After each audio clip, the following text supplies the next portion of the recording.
பிரியமானவர்களே, இயேசு கிறிஸ்துவின் இணையற்ற நாமத்தில் உங்களை வாழ்த்துகிறேன்.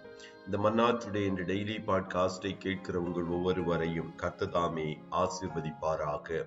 யாத்திராகமம் 3வது அதிகாரம் 13, 14வது வசனங்கள் இப்படியாய் கூறுகிறது. மோசே தேவனை நோக்கி, நான் இஸ்ரவேல் புத்திரரிடத்தில் போய் உங்கள் பிதாக்களுடைய தேவன் உங்களிடத்தில் என்னை அனுப்பினார் என்று அவர்களுக்கு சொல்லும்போது, அவருடைய நாமம் என்ன என்று அவர்கள் என்னிடத்தில் கேட்டார். நான் அவர்களுக்கு என்ன சொல்லுவேன் என்றார். அதற்கு தேவன், இருக்கிறவராகவே இருக்கிறேன் என்று மோசேயுடனே சொல்லி இருக்கிறேன் என்பவர் என்னை உங்களிடத்திற்கு அனுப்பினார் என்று இஸ்ரவேல் புத்திரரோடே சொல்வாயாக என்றார் என்பதாக.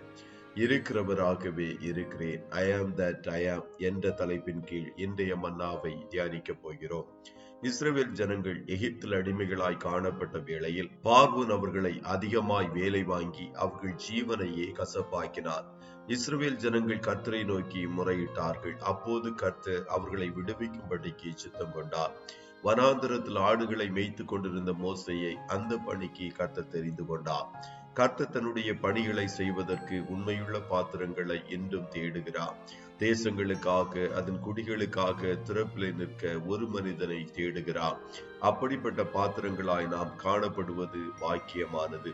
மோசே தேவனை நோக்கி, நான் இஸ்ரவேல் புத்திரரிடத்தில் போய் உங்கள் பிதாக்களுடைய தேவன் உங்களிடத்தில் என்னை அனுப்பினார் என்று அவர்களுக்கு சொல்லும் போது, அவருடைய நாமம் என்ன என்று அவர்கள் என்னிடத்தில் கேட்டால் நான் அவர்களுக்கு என்ன சொல்லுவேன் என்று கேட்ட வேளையில், இருக்கிறவராகவே இருக்கிறேன் என்று சொல் என மோசேயுடன் கூறினார்.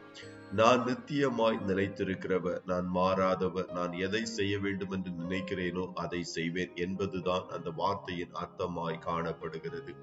கர்த்தருடைய பிள்ளைகளே, நம்முடைய தேவன் சர்வ வல்லமையுள்ளவர். அவர் நேற்றும் இன்றும் என்றும் மாறாதவர். அவர் அல்பா ஒமேகா, அவரால் எல்லாம் கூடும். அவர் உங்களுக்கு உதவி செய்வதற்கு ஆயத்தமுள்ளவராய் இருக்கிறார்.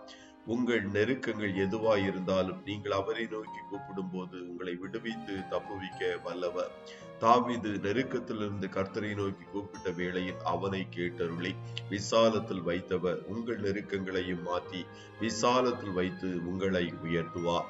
மோசேயும் ஆரோனும் பார்வோனிடத்தில் போய், இஸ்ரவேலின் தேவனாகிய கர்த்தர் வனாந்தரத்திலே அவருக்கு பண்டிகை கொண்டாடும்படி ஜனங்களை போகவிட வேண்டும் என்று சொல்லுகிறார் என்ற வேளையில் பார்வோன், நான் இஸ்ரவேலை போகவிட கர்த்தரின் வார்த்தையை கேட்கிறதற்கு அவர் யார்?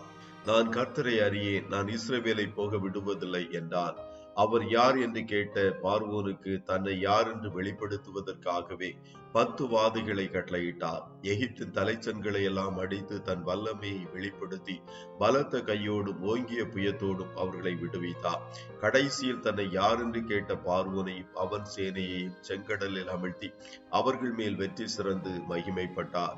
உங்களை பகைக்கிறவர்கள், உங்களுக்கு விரோதமாய் சத்துருவால் தூண்டிவிடப்படுகிறவர்கள் உங்கள் தேவன் யார் என்று கேட்கலாம். கர்த்தர் அவர்கள் மேல் மகிமைப்பட்டு உங்களுக்கு வெற்றியை கொடுக்கும் நாள் வந்துவிட்டது. மோசேக்கு இருக்கிறவராய் இருக்கிறேன் என்று தன்னை வெளிப்படுத்தி அவரோடு இருந்தவர் என்றும் உங்களோடு இருப்பார். உலகத்தின் முடிவு பரியந்தம் சதா காலங்களிலும் உங்களோடு கூட இருந்து கைவிடாமல் நடத்துவார். கவலைப்படாதிருங்கள். கர்த்தர் தாமே உங்கள் ஒவ்வொருவரையும் ஆசீர்வதிப்பாராக. ஜெபம் செய்வோமா? நல்ல தகப்பனே, உம்மை நன்றியோடு துதிக்கிறோம். இந்த மன்னாட்டுடைய இந்த டெய்லி பாட்காஸ்டை கேட்கிற முடிய பிள்ளைகள் ஒவ்வொருவரையும் கர்த்தர் ஆசீர்வதிப்பீராக. அப்பா, இருக்கிறவராகவே இருக்கிறேன் என்று மோசேக்கும் இஸ்ரவேல் ஜனங்களுக்கும் தன்னை வெளிப்படுத்தின நீர் உம்முடைய பிள்ளைகளுக்கும் இன்றைய தினம் உம்முடைய வல்லமையை பெரிதாய் விளங்க பண்ணுவீராக. அற்புதங்களும் அடையாளங்களும் உம்முடைய பிள்ளைகளுடைய வாழ்க்கையில் நடக்கட்டும் என்று சொல்லி செபிக்கிறோம். ஒவ்வொருவரையும் உம்முடைய ஓங்கிய புயத்தினாலும் பலத்த கரத்தினாலும் கர்த்தர் பாதுகாத்து பராமரித்து போஷித்து உடுத்துவித்து அனுதினமும் நடத்தும் என்று சொல்லி மீண்டும் ஜெபிக்கிறோம். இன்றைய தினம் உம்முடைய பிள்ளைகள் கையிடுகிற வேலைகளை ஆசீர்வதிப்பீராக. போக்கிலும் வரத்திலும் உடனிரும் ஆட்டுக்குட்டியானவருடைய இரத்தத்தின் பாதுகாப்பிற்குள்ளாய் ஒவ்வொருவரையும் கொடுத்து இயேசுவின் நாமத்தில் வாழ்த்தி ஜெபிக்கிறோம் நல்ல பிதாவே. ஆமென்.